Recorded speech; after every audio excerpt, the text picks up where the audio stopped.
Mais quand vous étiez petite, alors vous passez vos vacances dans l'Est de la France, si j'ai bien compris, avec des copains ou de la famille, ça j'ai pas bien compris. Oui, des cousins et des amis. Et alors là, vous montez des spectacles, les 3 saucissons rieurs, le chien qui faisait miaou, ou Attaque à la Mirabelle volante. Vous vous en souvenez de ces histoires? Bah oui, en fait, c'est des enquêtes. Parce que du coup, on était une bande de cousins et d'amis entre 8 et 12 ans. Et on avait un cousin plus âgé qui s'appelait Camille.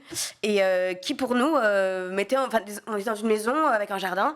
Et il faisait des enquêtes. Donc, il mettait des indices, du faux sang, des machins. Et toutes les journées, nous, on essayait de reconstituer les morceaux de ce qui s'était passé, du crime qui avait été commis, etc. Et en même temps, on enquêtait sur des faits un peu étranges et tout. Et on avait un restaurant après qu'on avait fabriqué. Oui, comme on a maintenant le Happy Nouille. Voilà, exactement. Donc tout était réuni, on faisait des enquêtes et après on racontait des histoires. Enfin, c'était une sorte de mise en scène.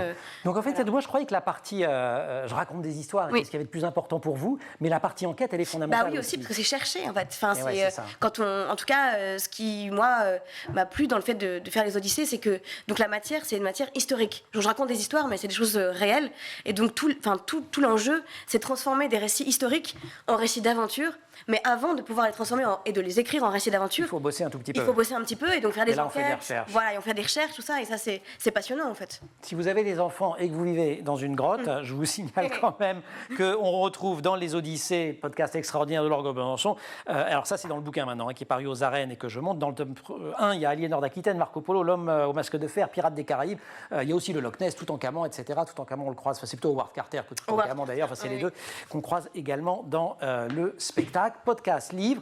Si vous passez à Paris, il y a donc ce spectacle, c'est au Théâtre Libre jusqu'au 1er janvier 2023, tous les samedis et dimanches à 14h et tous les jours pendant les vacances de Noël. Tout cela, cet univers immense, il est signé Laure Besançon.